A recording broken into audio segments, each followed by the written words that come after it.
अब अपनी जो क्लास है, इस क्लास के अंदर देखिए कंप्यूटर के कुछ प्रोजेक्ट चलाए गए थे।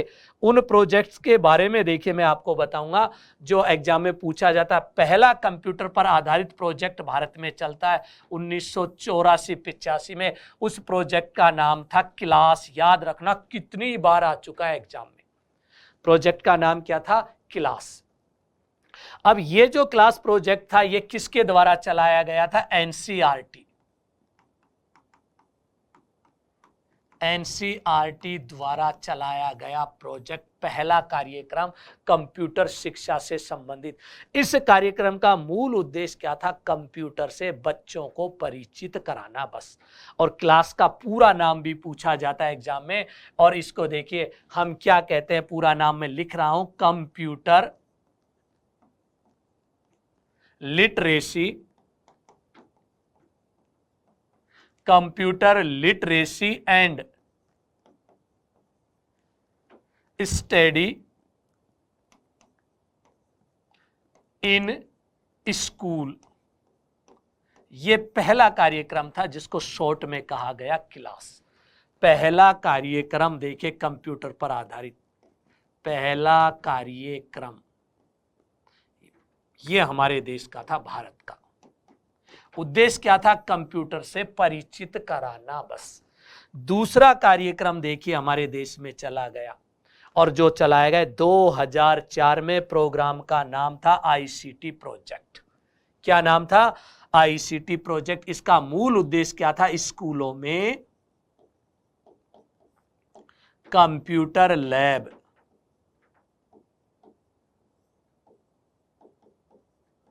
स्थापित करना। और ये जो कार्यक्रम चलाया था एमएचआरडी, मानव संसाधन विकास मंत्रालय द्वारा चलाया गया हमारे देश में। और विशेषकर नवोदय विद्यालयों में कंप्यूटर लगाया गया। तो आईसीटी प्रोजेक्ट कब चला? 2004 के अंदर। उद्देश्य क्या था? स्कूलों में कंप्यूटर लैबों की स्थापना करना। किसने चलाया? एमएचआरडी ने। छोटी छोटी बातें हैं, ये हमारे एग्जाम की दृष्टि से महत्वपूर्ण होती हैं। उसके बाद देखिए तीसरा कार्यक्रम आता है हमारे देश का, और ये जो कार्यक्रम हमारे राजस्थान के अंदर चलाया गया, देखिए 2004-05 में रीट में पूछा भी जा चुका है। और कार्यक्रम का नाम था देखिए कल्प। क्या नाम था? Computer aided learning program. Short में देखिए हम इसको क्या कहते हैं? कल्प। और पूरा नाम क्या था इसका? Computer aided learning project.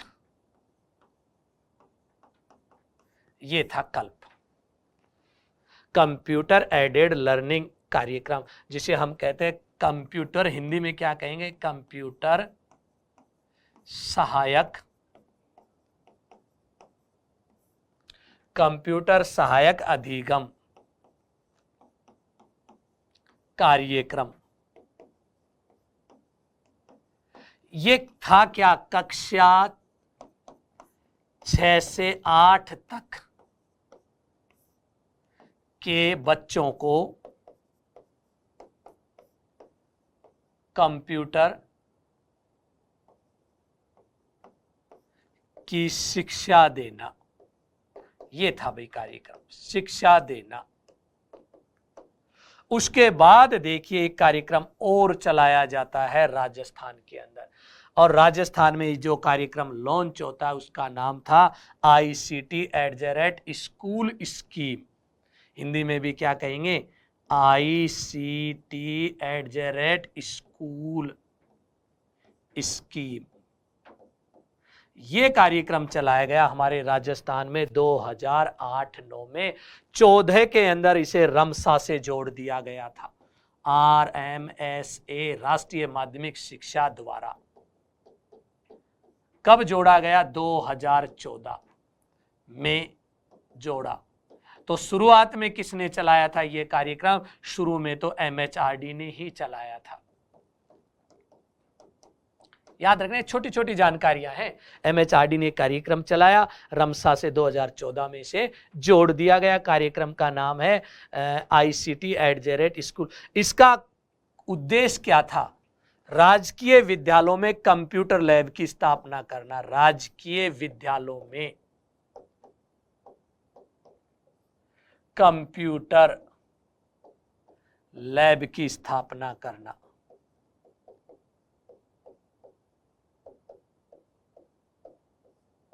यह उद्देश्य था और यह कई चरणों में चला। 5 चरण, phase first, phase second, phase third, fourth और फिफ्थ।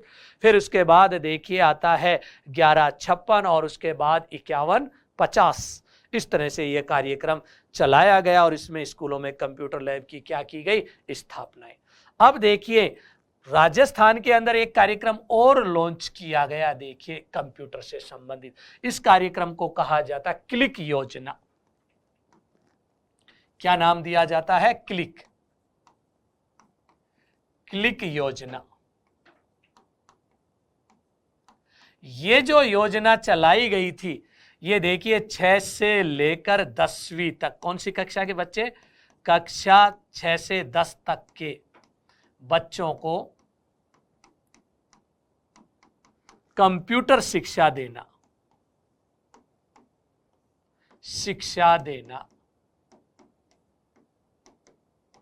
और उस योजना का नाम था क्लिक। क्लिक का पूरा नाम क्या है? लिख रहा हूं, कंप्यूटर लिटरेसी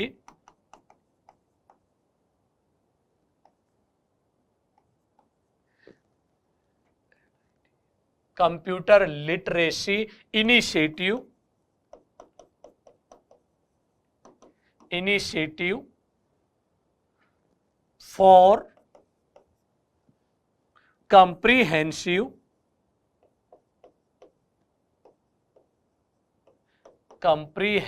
knowledge।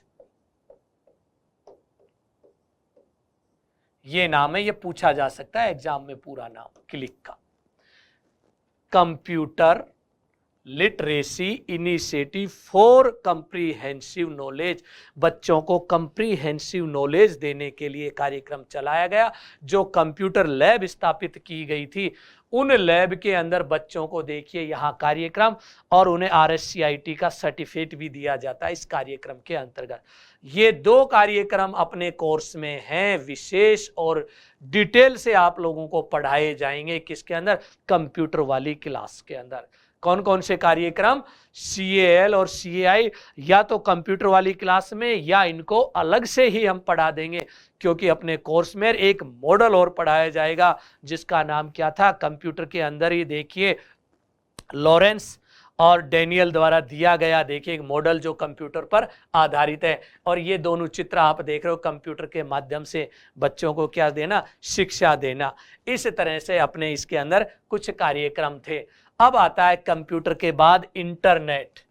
ये कंप्यूटर वाली क्लास में ही पढ़ाएंगे, लेकिन फिर भी मैं थोड़ी सी जानकारी देना चाहूंगा इसके बारे में, ज्यादा नहीं।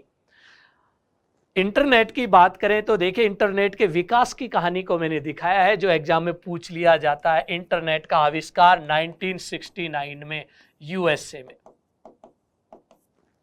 उसके बाद देखिए ईमेल 1971। उसके बाद देखिए WWW वर्ल्ड वाइड वेब, कितनी बार पूछा गया इसका पूरा नाम। इंटरनेट से रिलेटेड चीजें हैं, बर्जर, विकिपीडिया, डिग। उसके बाद फेसबुक 2003, फ्लिकर 2004, यूट्यूब 2005। यूट्यूब कब आया? 2005। फेसबुक कब आया? 2003। ट्विटर कब आया? 2006। और मोबाइल वेब की जो शुरुआत हुई थी, मोबाइल के ऊपर जो गूगल चलने लगा, 2007 से। इस तरह से देखिए अपने यहाँ पर चीजें चलने लगी और इंटरनेट का क्या हुआ? विकास। इंटरनेट के माध्यम से राजस्थान में कुछ कार्यक्रम चल रहे हैं, जो मैं जानकारी के लिए आप लोगों को बताना चाहूँगा। जो राजस्थान में जो कार्यक्रम चल रहे हैं इंटरनेट के माध्यम से, एक कार्यक्रम तो चल रहा है व्हाट्सएप पे जिसका नाम है स्माइल। लॉकडाउन में चले था ये, social media interface for learning engagement, जिसको क्या कहा जाता है? स्माइल। किस पर चलता है ये? व्हाट्सएप के ऊपर देखिए, व्हाट्सएप कार्यक्रम है बच्चों का, जो देखिए सोशल मीडिया का उपयोग। उसके बाद एक यूट्यूब पर भी कार्यक्रम चल रहा है जिसका नाम है ई कक्षा। राजस्थान के अंदर जो पाठ्य पुस्तकें चल रही हैं उनके वीडियो आते हैं इसके ऊपर ई कक्षा पर, जितने भी, और इस समय तो एनसीईआरटी की किताबें चल रही हैं, एनसीईआरटी के भी वीडियो यहां पर अपलोड होते हैं ई कक्षा के ऊपर। और ई कक्षा के ऊपर देखिए ये क्या है, ई कक्षा यूट्यूब चैनल है राजस्थान सरकार का, यूट्यूब चैनल। और यहां पाठ्यक्रम देखिए विशेषकर पहली से लेकर 12वीं तक के कार्यक्रम होंगे। अभी तो 6 से 12 है, लेकिन पहली से लेकर 12वीं तक। फिर आता है देखिए व्हाट्सएप के ऊपर ही एक कार्यक्रम आता है हवा महल। बच्चों को यहां मीना और राजू की कहानियां दी जाती हैं हवा महल कार्यक्रम में, यह भी राजस्थान में चल रहा है देखिए हवा महल। और देखिए इसके बाद यदि कार्यक्रम हम देखते समर्थ, ये CWSN बच्चों के लिए, विकलांग बच्चों के लिए कार्यक्रम राजस्थान में चलाया गया है। CWSN बच्चों के लिए यहां पर विकलांग बच्चों की देखिए वीडियो दिखाए जाते हैं, CWS child with special need, जिसका नाम क्या है समर्थ। इस तरह से ये कुछ कार्यक्रम सारों का संबंध किससे, इंटरनेट से। एक एक करके हम इन्हें आराम से देखिए, मैंने आपको इनके बारे में जानकारी भी दी थी जो हमारा एजुकेशनल वाला जो पार्ट था उसके अंदर। आगे बढ़ते हैं देखिए इंटरनेट के बाद। इंटरनेट के बाद देखिए आती है हमारे पास टेली कॉन्फ्रेंसिंग पद्धति। अब बात आती है कि टेली कॉन्फ्रेंसिंग यदि पद्धति की बात करें, इसे हिंदी में कहा जाता है दूर संवाद प्रणाली। टेली कॉन्फ्रेंसिंग को हिंदी में क्या कह देते, दूर संवाद प्रणाली। बहुत सारे लोग जानते भी हैं इसको, टेली कॉन्फ्रेंसिंग को, हमारे शिक्षा में बड़ी काम आती है। ये चित्र भी देख रहे हो, टेलीफोन पर बात कर रहे हैं। इसमें होता क्या है कि एक व्यक्ति दूसरे व्यक्ति से, और दूसरा व्यक्ति तीसरे व्यक्ति से, तीसरा व्यक्ति चौथे व्यक्ति से, एक ग्रुप के रूप में देखिए बात की जाती है। लेकिन लोग एक जगह नहीं बैठे रहते, कहां पर बैठे रहते, दूर दूर बैठे देखिए फोन के माध्यम से बातचीत करना क्या कहलाता, टेली कॉन्फ्रेंसिंग। या हम देखिए इसको यूं भी कह सकते हैं कि यह एक इलेक्ट्रॉनिक प्रणाली है जिसमें 2 या 2 से अधिक दूर बैठे व्यक्ति किसी विषय वस्तु पर क्या करते हैं, बातचीत करते हैं। 2 या 2 से अधिक व्यक्ति दूर बैठे हुए, 2 या 2 से अधिक व्यक्ति जो दूर बैठे होते हैं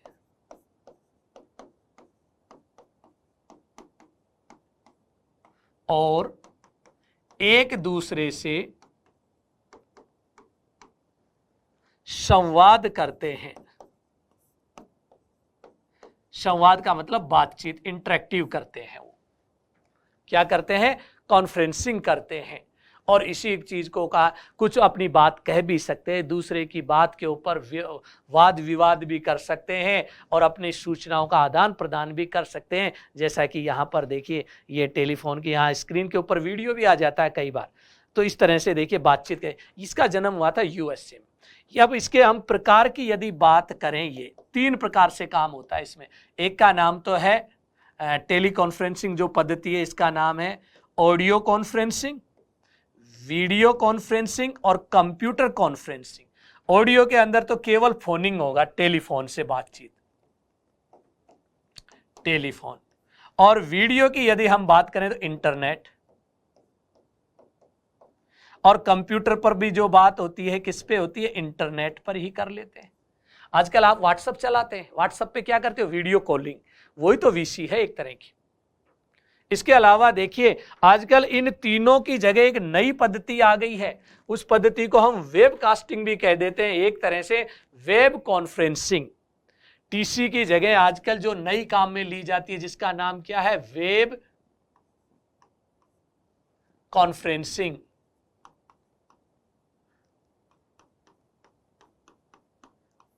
वेव कॉन्फ्रेंसिंग, देखिए ये आधुनिक चीज है, आधुनिक।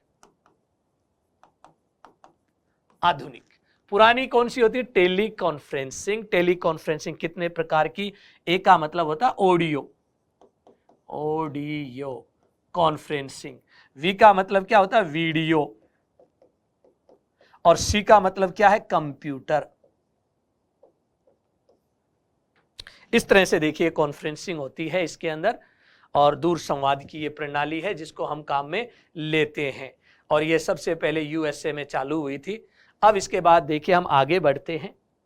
टेली कॉन्फ्रेंसिंग के बाद आता है उपग्रह संचार, बहुत ही इंपॉर्टेंट चीज। पहला मैंने एक कार्यक्रम बताया था 1975 में, 1 अगस्त 1975 को चालू किया गया था एक टीवी कार्यक्रम दिल्ली के अंदर, शिक्षा देने के लिए सामुदायिक रूप से, जिसका नाम था सैटेलाइट इंस्ट्रक्शनल टेलीविजन एक्सपेरिमेंट, और जिसे शॉर्ट में हम पढ़ चुके हैं, SITE कहा था इसे। क्या नाम दिया था? SITE। और हिंदी में कहते हैं उपग्रह निर्देशन, क्या है? टेलीविजन यानी दूरदर्शन प्रयोग। ये एक कार्यक्रम था जो ये सैटेलाइट बेस पहला कार्यक्रम था हमारे देश का, उपग्रह पर आधारित पहला कार्यक्रम आधारित। और ये जो उपग्रह जो हमने लिया था यूएसए से लिया था उपग्रह, और यूएसए का एक उपग्रह था जिसका नाम था ATS-6, और 6 राज्यों में इसका प्रसारण किया गया था। 13 जिले और 6 राज्यों में प्रसारण 1975 में। और उपग्रह कहां से लिया था? यूएसए के उपग्रह से प्रसारण किया था हमने पहली बार, उपग्रह द्वारा।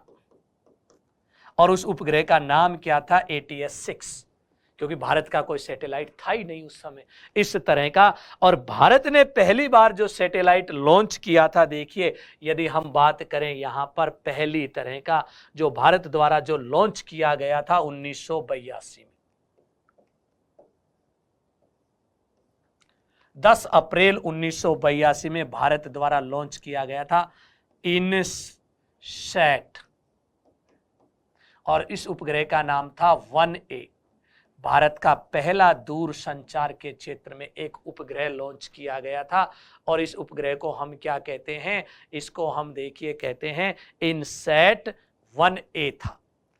अब जैसे ये लॉन्च किया गया तो पहली बार राष्ट्रीय प्रसारण हुआ था, इससे पूरे देश में प्रसारण हुआ था, राष्ट्रीय प्रसारण।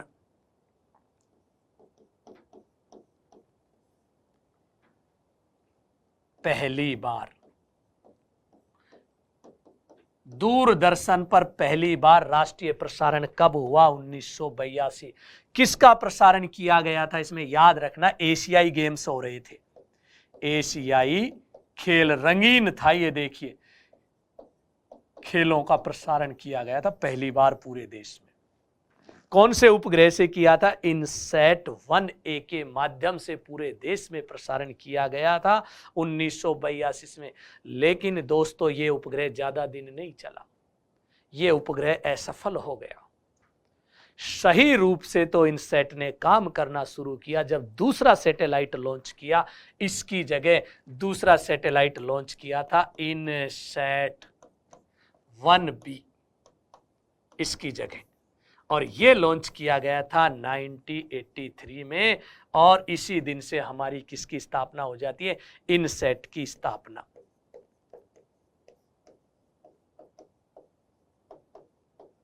अब आप देखेंगे आपको कितनी तरह की जानकारियां, क्योंकि अब सैटेलाइट बेस चल रहा है। 1975 में पहला कार्यक्रम था सैटेलाइट का, लेकिन वो हमारा सैटेलाइट था नहीं। किसका सैटेलाइट था? यूएसए का ATS-6, उससे प्रसारण किया गया। भारत में पहली बार खुद के सैटेलाइट से प्रसारण किया गया था 1982 में। किस चीज का प्रसारण किया गया था? एशिया के गेमों का प्रसारण किया गया था, राष्ट्रीय प्रसारण पहली बार एशियाई गेम्स। उसके बाद तो देखिए हमारा सैटेलाइट आ गए, एक के बाद एक सैटेलाइट आते गए और चलते गए। और अब देखिए मैं आपको और जानकारी बताऊं, इसके बाद तो हमने एक अपना सैटेलाइट लॉन्च किया था जिसका नाम था एजुसैट, याद हो तो आपको। एजुकेशनल सैटेलाइट जिसको कहते हैं, भारत का पहला शैक्षिक उपग्रह, पहला शैक्षिक उपग्रह पढ़ा चुका मैं इसको। और किस में पढ़ा चुका? ये एजुसेट अपने उसके अंदर आता है, एजुकेशनल मैनेजमेंट में। ये लॉन्च हुआ था 20 सितंबर 2004 को। किस पर आधारित था ये सैटेलाइट? टीसी पद्धति पर, यानी टेलीकॉन्फ्रेंसिंग पर आधारित था ये कार्यक्रम, आधारित इस तरह से। अब इसके बाद एक और कार्यक्रम आ गया, स्वयं प्रभा। स्वयं प्रभा 2017 में देखिए लॉन्च किया गए टीवी, शैक्षिक टीवी चैनलों की श्रृंखला है, शैक्षिक टीवी चैनलों की श्रृंखला। और इसमें आज 34 टीवी चैनल चल रहे हैं। इस तरह से देखिए टीवी चैनल अपने इसके अंदर आते गए और ये जुड़ते गए, ये एजुसेट पर आधारित चीजें हैं।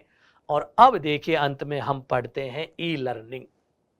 ई लर्निंग के बहुत सारे नाम है, यहां से भी सवाल पूछ लिया जाता। ई अधिगम, क्या क्या नाम है इसके? ई अधिगम, डिजिटल अधिगम, डिजिटल अधिगम, देखिए इसके नाम बता रहा हूं, अधिगम, ऑनलाइन अधिगम, ऑनलाइन अधिगम, बहुत सारे देखिए इसके अंदर क्या आते हैं, नाम आते हैं। ई लर्निंग, ई अधिगम, डिजिटल अधिगम, ऑनलाइन अधिगम, ये सब इसके नाम हैं। और यहाँ आप देख रहे हो ऑनलाइन, ऑनलाइन का मतलब सीधा सा, डिजिटल ई का मतलब सीधा सा है। और इसका अर्थ है कि देखिए ऑनलाइन पढ़ना, चाहे हम कंप्यूटर पर पढ़ें, चाहे मोबाइल पर पढ़ें, चाहे लैपटॉप पे पढ़ें या टैबलेट पर पढ़ें, ऑनलाइन जो अधिगम किया जाता है, ऑनलाइन जो पढ़ाई की जाती है, उसी को कहा जाता है ई लर्निंग। अब इसके अंदर देखिए होता क्या क्या है ई लर्निंग की यदि हम बात करें तो देखिए सीधा सा है, डिजिटल माध्यम से अधिगम करना।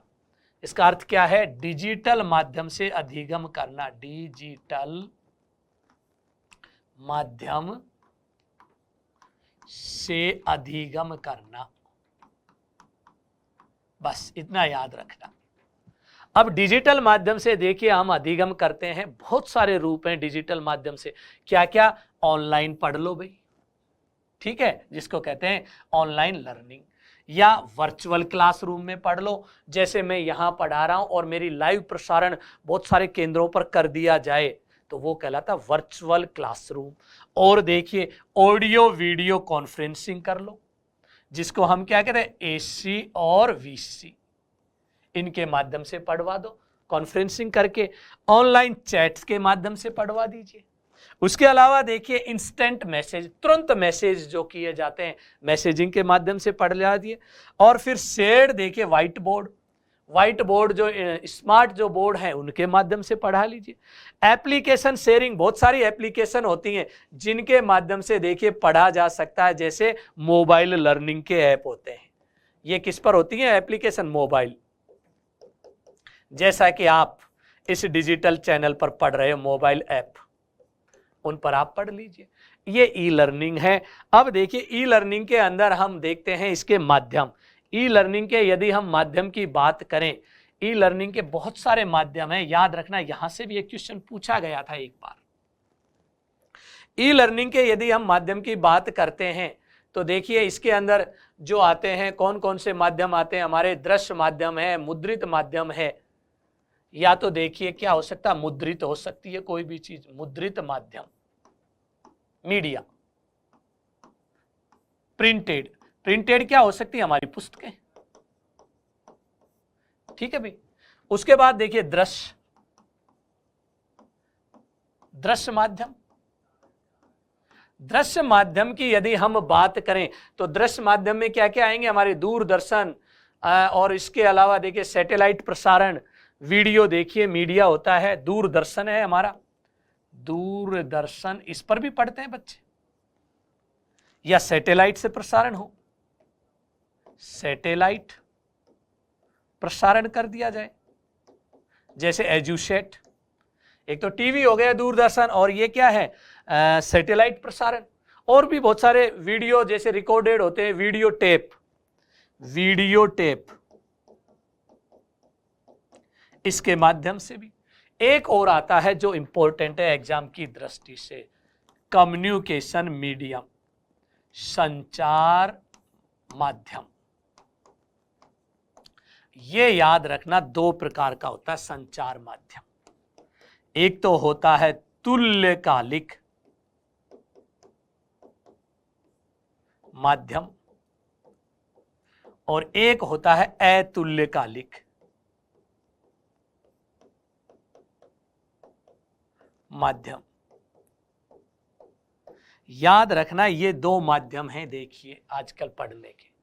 एक माध्यम तो इनमें से ऐसा है जिसमें रिकॉर्डेड चीजें मिलती है, और एक ऐसा माध्यम है जिसके अंदर देखिए लाइव चैटिंग की जाती है, लाइव वार्तालाप, यानी हम कह दे एट ए टाइम क्या किया जाए, यहां पर शेयरिंग की जाए, या हम देखिए ये कह दे सेम टाइम इंटरेक्शन हो शिक्षक और शिक्षार्थी के मध्य, सेम टाइम टीचर और स्टूडेंट के बीच। यदि सेम टाइम होता है, सेम टाइम इंटरेक्शन, तो उसे हम कहेंगे तुल्यकालिक। और यदि सेम टाइम नहीं होता है तो उसे देखिए हम कहते हैं डिफरेंट टाइम इंटरेक्टिव। एक चित्र दिखाता हूं, बहुत अच्छे से समझ में आएगी ये चीज। यहां देखिए सबसे पहले मैंने लिया है तुल्यकालिक साइनोक्राइस लर्निंग, तुल्यकालिक माध्यम। इसमें होता क्या है देखिए, इसके अंदर सीधा सा होता है शिक्षक और शिक्षार्थी के मध्य, एक शिक्षक और एक शिक्षार्थी के मध्य सेम टाइम इंटरेक्टिव।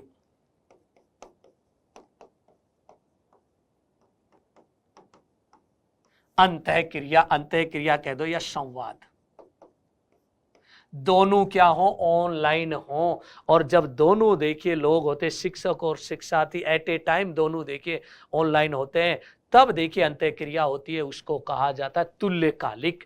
इसमें क्या क्या होते हैं देखिए, इसके अंदर जो एक तो होता है लाइव वेबिनार, बहुत सारे लोगों से देखिए बातचीत जब करते हैं, इसको क्या कहा जाता है, लाइव वेबिनार, आजकल काफी चलन में है। दूसरा देखिए इंस्टेंट मैसेज,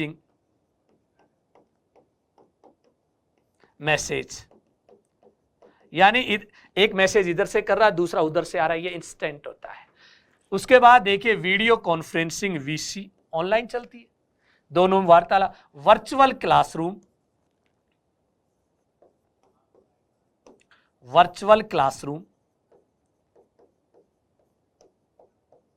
ये सारे के सारे देखिए सब में सेम टाइम सबका ऑनलाइन होना जरूरी है। और ऑनलाइन देखिए जब सेम टाइम रहते हैं तब इस तरह की क्रियाएं होती हैं, उसे क्या कहा जाता है, तुल्यकालिक होता है। शिक्षक और शिक्षार्थी के मध्य संवाद होता है एक ही समय पर, क्योंकि दोनों एक ही समय पर लाइव रहेंगे तो उनके अंदर संवाद होगा, इसको कहा जाता है तुल्यकालिक संचार का माध्यम।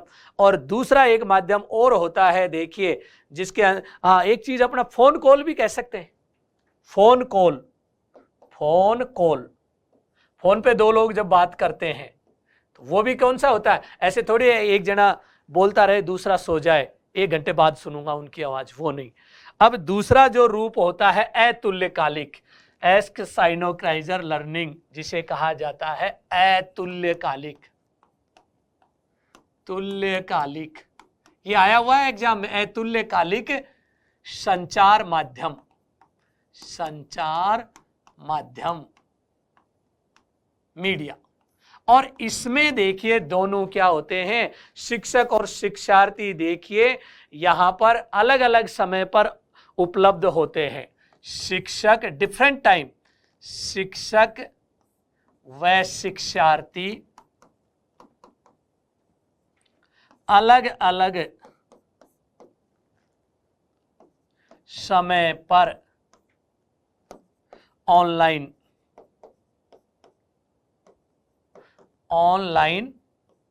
संवाद करते हैं, इंटरेक्टिव करते हैं। जैसे आपने किसी को व्हाट्सएप पे मैसेज छोड़ दिया, अगला वाला अगर उसी टाइम रिप्लाई करता है तो कौन सा है, तुल्यकालिक, और वो 2 घंटे बाद 10 मिनट बाद वो रिप्लाई करता है तो वो है अतुल्यकालिक। इसमें दोनों सेम टाइम ऑनलाइन ही रहते हैं। जैसे आपने किसी को मेल कर दिया, उस मेल को वो 1 दिन में देखता है, 2 दिन में देखता है, 3 दिन में देखता है, वो उसके ऊपर निर्भर है, वो कब अपना मेल खोलेगा, चेक कर लेगा। तो इसमें कौन कौन सी चीजें आती है, ईमेल, जब चाहे तब देख सकता है इसमें ईमेल। दूसरा देखिए ब्लॉग्स। ब्लॉग्स क्या होते हैं, ब्लॉग्स होते हैं जो नेट के ऊपर आप लिख के छोड़ देते, पता नहीं जनता कब देखेगी, लोग कब पढ़ेंगे आपके ब्लॉग्स को। प्री रिकॉर्डिंग,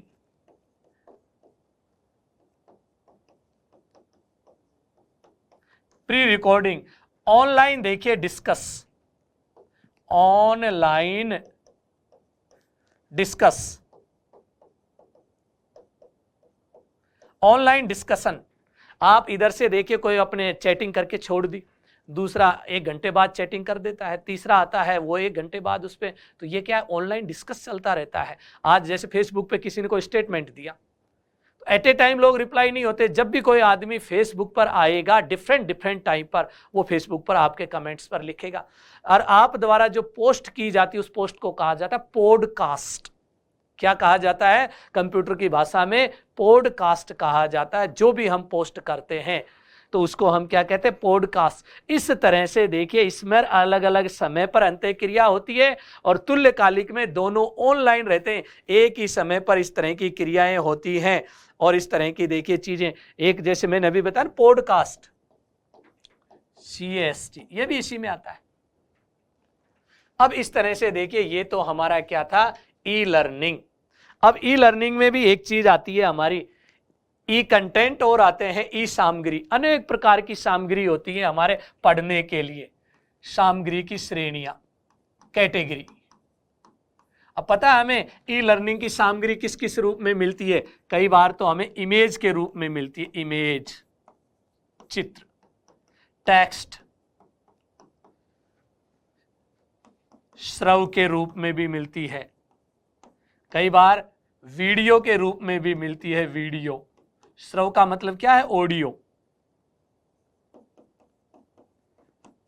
इस तरह से देखिए हमें चीजें मिलती हैं ऑडियो के रूप में, वीडियो के रूप में, टेक्स्ट के रूप में, इमेज के रूप में, एनिमेशन, बनाई हुई एनिमेशन, सिमुलेशन, छद्म रूप में भी चीजें हमें मिलती हैं।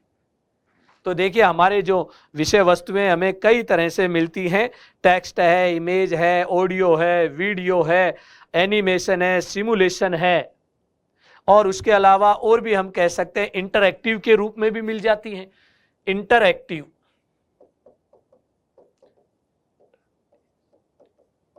इंटरएक्टिव बहुत सारे रूपों में मिलती हैं ये, बस ये आप ध्यान रखना कौन कौन सी श्रेणियां होती। ई कंटेंट, ई कंटेंट को क्या कहते हैं, ई विषय भी कहते हैं हिंदी में।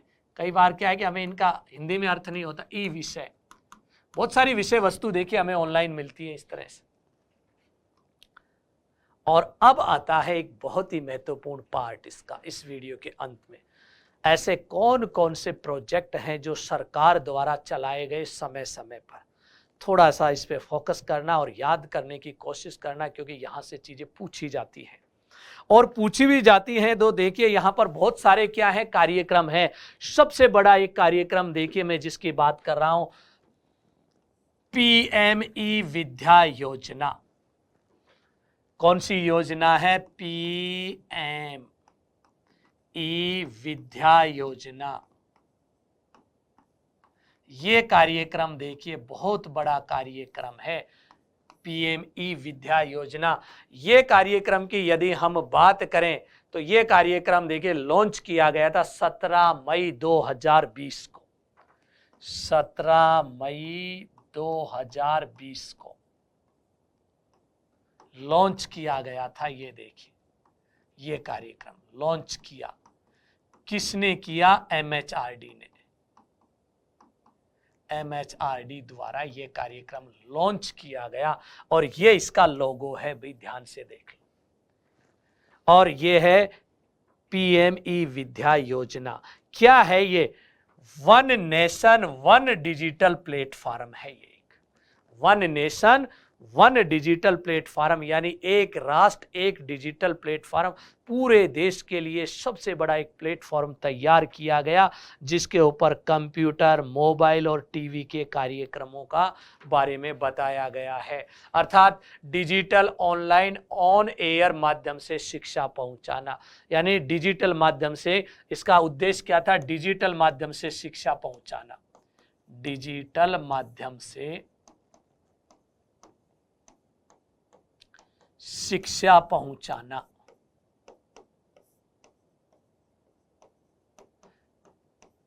याद कर लेना। और यहां शिक्षा पहुंचाने के लिए देखिए डिजिटल माध्यम से कोई एक नहीं, बहुत सारे कार्यक्रम इसके अंदर चलाए गए हैं।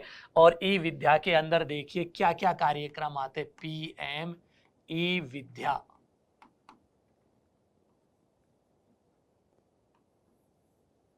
और इसके अंतर्गत देखिए जो कार्यक्रम चलाए गए हैं, बहुत सारे कार्यक्रमों को जोड़ा गया है इसमें।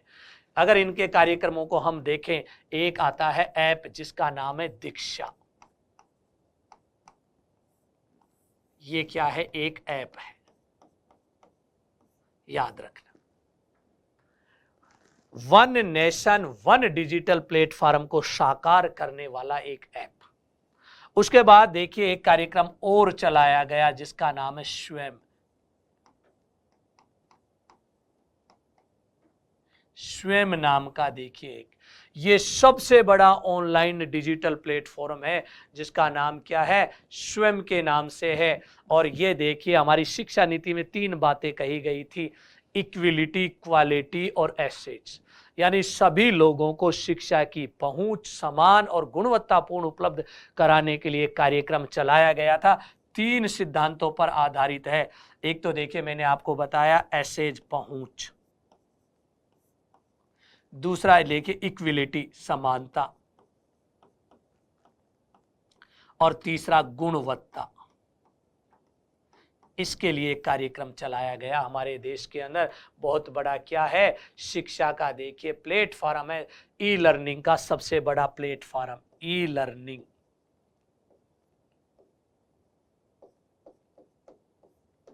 का प्लेटफॉर्म है ये पढ़ने का। होता क्या है, स्वयं पे जाएंगे तो देखिए हमें बहुत सारी विषय वस्तुएं मिलेंगी। कहने का मतलब है कि शिक्षण के संसाधन यहाँ उपलब्ध हो जाएंगे। 9वीं से लेकर पीजी तक के देखिए इसके अंदर क्या मिल जाएंगे, 9वीं से पीजी तक, पोस्ट ग्रेजुएट कक्षा 9 से पीजी तक की विषय सामग्री उपलब्ध है। इस पर विषय सामग्री, ऑडियो, वीडियो, सब चीज मिलेंगे यहाँ पर इस प्लेटफॉर्म के ऊपर। कब चालू किया गया था इस प्लेटफॉर्म को? यदि हम देखते 9 जुलाई 2017 को, 9 जुलाई 2017 को ये कार्यक्रम चालू किया गया, प्रारंभ हुआ हमारे देश में। और ये जो कार्यक्रम है, इस कार्यक्रम के अंदर देखिए एक और नई चीज भी शामिल कर दी गई है जिसको कहते हैं मॉक। वो आगे आएगा जब मैं थोड़ी और बात करूंगा, जिसको कहा गया स्वयं मॉक। आगे देखिए इसके अंदर और देखते हैं, इसी प्रधानमंत्री ई विद्या योजना को और आगे बढ़ाया गया और एक नया कार्यक्रम आ गया इसमें, स्वयं प्रभा।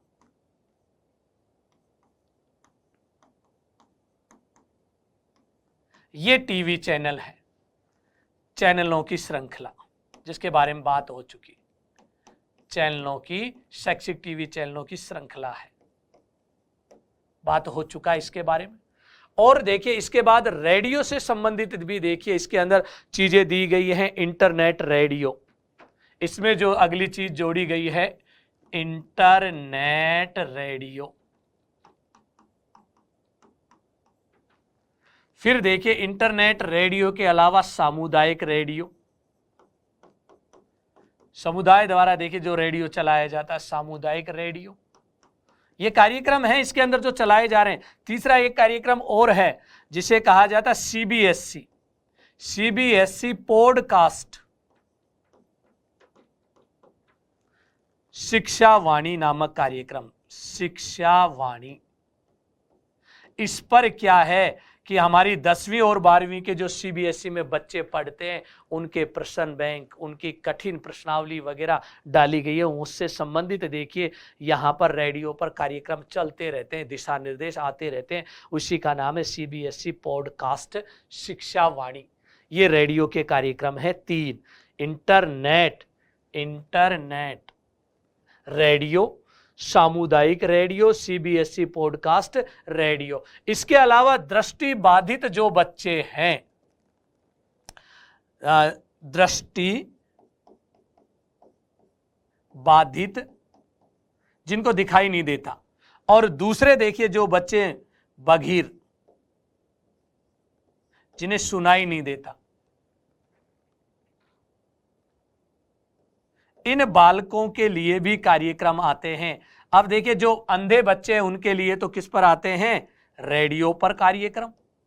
और जो बच्चे देखिए जो बोल नहीं सकते, गूंगे बच्चे, उनके कार्यक्रम किस पर आते हैं, टीवी पर। वो टीवी पर देखकर इनको समझ लेते हैं। इन सब बच्चों को जोड़ते हुए और ई डिजिटल प्लेटफॉर्म को उपलब्ध कराते हुए एक योजना प्रारंभ की गई है जिसका नाम है प्रधानमंत्री ई विद्या योजना। इस योजना में कितने कार्यक्रम, एक तो Diksha, one nation one digital platform यानी एक ऐप, उसके बाद देखिए स्वयं जो भी एक डिजिटल प्लेटफॉर्म है जिस पर डिजिटल संसाधन अवेलेबल, एक स्वयं प्रभा, इंटरनेट रेडियो, सामुदायिक रेडियो और सीबीएसई पॉडकास्ट शिक्षा वाणी, और मूक और बधिर बच्चों के लिए रेडियो और टीवी के कार्यक्रम चलाने वाली ये योजना। और इसी योजना को हम कहते हैं ई विद्या योजना। काफी बड़ी योजना है ये। अब आगे चलते ई पाठशाला। अब ई पाठशाला की देखिए हम यदि बात करें तो यहाँ पर देखिए ये ई पाठशाला नाम का ऐप है जिसे आप डाउनलोड कर सकते हो। MHRD ने बनवाया, किससे, MHRD ने बनवाया था, किससे द्वारा, किससे बनवाया, NCERT। इसके द्वारा देखिए क्या मिलता है, ये लर्निंग ऑन द गो लिखा हुआ। इसके ऊपर देखिए हमारी एक तरह से हम कहते हैं डिजिटल पाठ्य पुस्तकें अवेलेबल हैं इस ऐप पर। इसके ऊपर क्या क्या मिल जाएगा, हमारी ई पाठ्य पुस्तकें मिल जाएंगी, हमारी ई पाठ्य पुस्तकें। इस ऐप को जैसे आप डाउनलोड करोगे आपको ये मिलेगी ई पाठ्य पुस्तकें। ई संसाधन मिलेंगे आप पर, रिसोर्स संसाधन मिलेंगे यहाँ पर। और ये जो प्लेटफॉर्म है देखिए इसके ऊपर बहुत सारी पत्र पत्रिकाएं और पाठ्यचर्या भी मिलेगी। ई पाठ्यचर्या, अब तक की सबसे पुरानी पाठ्यचर्या भी यहां मिल जाएगी और पत्र पत्रिकाएं भी मिलेंगी इससे। ई पत्र पत्रिकाएं किस पर, इस ऐप पर सारी चीज। इस ऐप का नाम क्या है, ई पाठशाला। ई पाठशाला नामक ऐप है ये, MHRD ने बनवाया, किससे, NCERT द्वारा निर्मित ये ऐप है। ये डाउनलोड करके देखना और चला के देखना, बहुत अच्छे से चलेगा। अब इसी के अंदर देखिए ई पाठशाला किशोर मंच और चला दिया गया। ई पाठशाला किशोर मंच, ई पाठशाला किशोर मंच। यहां पर देखिए बच्चे बात कर सकते हैं। ये टीवी चैनल है एक, और इस टीवी चैनल पर बच्चे क्या कर सकते हैं, बात। और ये टीवी चैनल नंबर है 31, किसका, स्वयं प्रभा का। उसके ऊपर एक ये कार्यक्रम चलाएगा किशोर मंच, जो उच्च कक्षाओं में पढ़ने वाले बच्चे यहाँ पर इंटरेक्टिव कर सकते हैं, बातचीत कर सकते हैं। और देखिए कार्यक्रम निष्ठा। निष्ठा की यदि हम बात करें तो देखिए ये क्या है, ये हमारे टीचर्स को ट्रेनिंग देने वाला एक कार्यक्रम है, और जिसे लिखा हुआ है निष्ठा का पूरा नाम यदि आप देखेंगे, national initiative for school heads. School heads का मतलब होता है प्रधानाचार्य, headmaster, and teachers holistic advancement. तो कहने का मतलब है ये देखिए एक कार्यक्रम है जो हमारे शिक्षकों को क्या देता है, प्रशिक्षण। इसलिए हम कह सकते हैं शिक्षकों को प्रशिक्षण, ऑनलाइन है ये, शिक्षकों को प्रशिक्षण देना। और जब प्रशिक्षण लेंगे तो हमारे शिक्षकों में क्या होगी, क्षमता निर्माण होगा। अर्थात शिक्षकों में क्षमता निर्माण करना, पहला शिक्षकों को प्रशिक्षण देना, दूसरा दक्षता का निर्माण करना, यानी उनमें दक्षताएं स्थापित करना। किसके माध्यम से? निष्ठा के माध्यम से। देखिए इसका प्रमुख उद्देश्य है स्कूल और स्कूल के हेड जो हैं उनके बीच के अंदर देखिए क्या करना, संबंध स्थापित करना, दक्षताओं का निर्माण करना। शिक्षकों और हेड, हेड का मतलब क्या? प्रधानाचार्य। इन दोनों की बात कही गई है। यहां देखिए हेड और टीचर्स, इन दोनों के अंदर टीचर्स की क्या करनी है? क्षमताओं का निर्माण करना है, कैपेसिटी बिल्डिंग। इंग्लिश में क्या कहते हैं इसको? कैपेसिटी बिल्डिंग, यानी उनको क्वालिटी एजुकेशन के लिए तैयार करना है। आपसे पेपर में पूछा जाए निष्ठा क्या है तो आप बता देना टीचर ट्रेनिंग मॉड्यूल है। 3 मॉड्यूल चल रहे हैं इसके अंदर। एक तो नाम दिया गया है निष्ठा 1.0, एक नाम दिया गया है निष्ठा 2.0, एक का नाम है मॉड्यूल का निष्ठा 3.0। ये तो किसके लिए है? ये प्रारंभिक शिक्षा के लिए। ये किसके लिए है? माध्यमिक शिक्षा के लिए। ये किसके लिए है? ये न तो प्रारंभिक शिक्षा के लिए है और न माध्यमिक शिक्षा के लिए। एक देखिए अभियान चलाया जा रहा है भारत के अंदर, उस अभियान का नाम है निपुण भारत। निपुण भारत, और इसके अंदर देखिए ये ट्रेनिंग दी जाती है साक्षरता से संबंधित न्यूमेरिकल कार्यक्रम के अंदर, फाउंडेशन लिटरेसी न्यूमेरिक, अर्थात FLN के तहत FL और N फाउंडेशन, उसके बाद लिटरेसी एंड न्यूमेरिकल। इसके तहत देखिए कार्यक्रम भारत में चलाया जा रहा है। कब से चल रहा है? 2021 से, और उसका नाम है निपुण भारत। तो देखिए एक तो हमारे प्रारंभिक शिक्षा के टीचर्स को ट्रेनिंग देना, उसके बाद माध्यमिक शिक्षा के टीचर्स को ट्रेनिंग देना, और तीसरा मॉड्यूल है जिसका नाम क्या है? निष्ठा 3.0, और निपुण भारत नामक इसके अंदर क्या चलाया जा रहा है? कार्यक्रम चलाया जा रहा है। देखिए जिसकी मैं बात कर रहा था स्वयं, ये डिजिटल प्लेटफॉर्म है, डिजिटल प्लेटफॉर्म। बात हो चुकी, ये इसका लोगो देखिए, शिक्षित भारत उन्नत Bharat, free online education. Free online education के लिए देखिए ये कार्यक्रम है 9 जुलाई 2017 को लॉन्च हुआ था। 9 जुलाई 2017 को लॉन्च हुआ था। उसके बाद देखिए अब एक नया वर्जन आ गया, स्वयं मॉक। और स्वयं मॉक की यदि बात करें, ये एक बार पूछ लिया गया था मूक क्या है? मूक क्या है? Massive open online courses. ये ऑनलाइन कोर्सेज का क्या है? प्लेटफॉर्म है। निशुल्क ऑनलाइन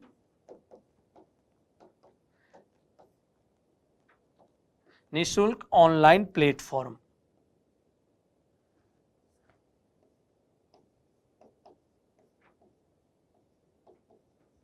ये देखिए निशुल्क ऑनलाइन प्लेटफॉर्म है, और इसी को हम क्या कहते हैं? मूक, मैसिव ओपन ऑनलाइन कोर्सेज। स्वयं प्रभा के अंदर ना, स्वयं के अंदर ही ये कार्यक्रम चलाया जा रहा है। अब देखिए इसके बाद हम आगे बढ़ते हैं, और फिर आता है NROER। इसका भी पूरा नाम पूछ लिया गया। ये भी एक ऐप है, किसके द्वारा बनाया गया? MHRD द्वारा निर्मित ये एक ऐप है भी। और इस ऐप का पूरा नाम क्या है? National repository of open education resources, यानी ये खुले रिसोर्स उपलब्ध कराने वाला, जिसका लोगो लिखा हुआ है MHRD गवर्नमेंट ऑफ इंडिया द्वारा लोगो जारी किया गया है NROER, national repository of open education resource. ये देखिए ओपन एजुकेशन देने वाला क्या है? एक तरह से पोर्टल है अपने यहाँ पर जो देश में, मुक्त शैक्षिक संसाधनों का राष्ट्रीय भंडार। मुक्त शैक्षिक, क्या कहते हैं हम इसको? मुक्त शैक्षिक संसाधनों का मुक्त शैक्षिक संसाधनों का राष्ट्रीय भंडार। यहां पर देखिए मुक्त का मतलब सीधा सा यहां पर ओपन खुला हुआ देखिए भंडार है। यहां पर कितने ही संसाधन अवेलेबल हैं। यह कार्यक्रम चलाया गया था 13 अगस्त 2013 से। याद रखना 13 अगस्त 2013 से प्रारंभ कार्यक्रम, जिसका नाम क्या है, NROER नामक कार्यक्रम है। इसके ऊपर देखिए जो मिलता है वो क्या मिलता है, स्कूली शिक्षा के विषयों के वीडियो, ऑडियो, किताबें, सब चीज मिलती हैं इसके ऊपर। उसके बाद एक बार पेपर में ये और पूछ लिया गया था, देखिए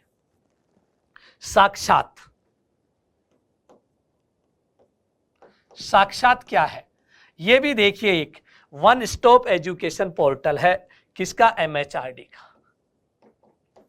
ये रहा देखिए हायर एजुकेशन के ऊपर साक्षात। देखिए किसके ऊपर, ये MHRD के द्वारा निर्मित हायर एजुकेशन का एक पोर्टल है जिसका नाम है वन स्टॉप एजुकेशन पोर्टल। ये पूछा गया था 2020 में क्वेश्चन, साक्षात्कार क्या है। साक्षात्कार की बात करें, वन स्टॉप एजुकेशन पोर्टल है। और ये जो पोर्टल है देखिए, इसको बनाने का मूल उद्देश्य क्या था, निःशुल्क पोर्टल है ये भी, और इसके पर हायर एजुकेशन मिलती है।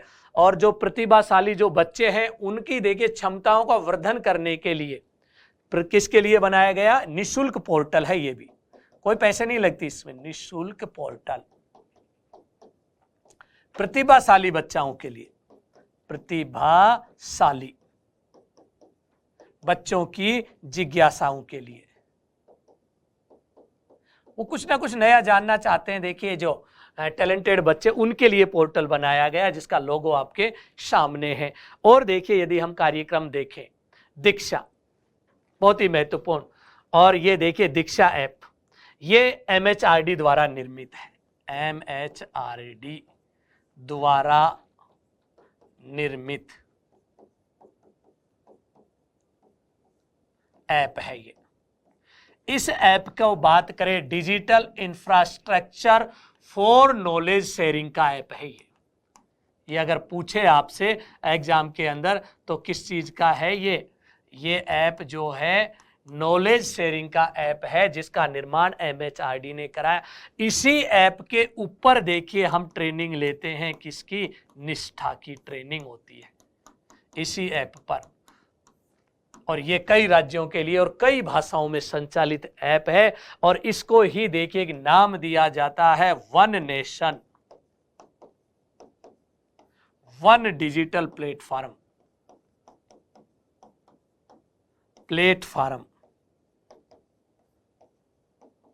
ये देखिए one nation, one digital platform, और ये digital infrastructure for knowledge sharing का एक ऐप है जिसका निर्माण MHRD द्वारा किया गया है। इस तरह से देखिए अपनी ये योजनाएं थी। दोस्तों याद रखना और भी बहुत सारी योजनाएं हैं जो राजस्थान सरकार द्वारा चला रखी है, जैसे ज्ञान संकल्प पोर्टल, ज्ञान कोश, तो इनके बारे में आप अगर इंटरनेट पर देखेंगे ऐसी काफ़ी योजनाएं मिल जाएंगी। लेकिन कुछ इंपॉर्टेंट योजनाएं थी जो हमारी ICT का एक हिस्सा है जो मैंने आपको बताने की कोशिश की।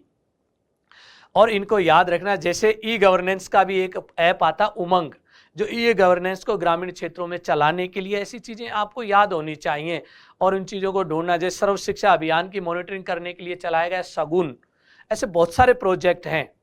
लास्ट में देखिए मैंने इस वीडियो के अंत में यदि आप देखें कुछ चीज़ें आपकी नॉलेज के लिए रखी हैं, यह भी जानो, क्योंकि कई बार देखिए 1438 में गुटेनबर्ग छापाखाना, 1449, 1938 कुछ आविष्कार लेके आया हूं।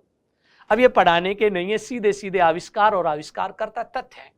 आप आराम से स्क्रीनशॉट ले सकते हैं, नोट कर सकते हैं, वीडियो को रोक कर आप कर लीजिए इस तरह से। और भी चीज़ें लाया हूं, देखिए और भी जानिए कुछ चीज़ें डेवलपमेंट एक किताब के आधार पर।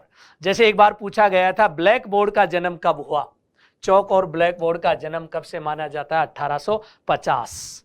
इस तरह से टेलीफोन, और भी देखिए आप इसके अंदर देखेंगे जो अपने ऑडियो वीडियो हैं, इस तरह से देखिए काफी चीजें हैं इसके अंदर, आप देखेंगे,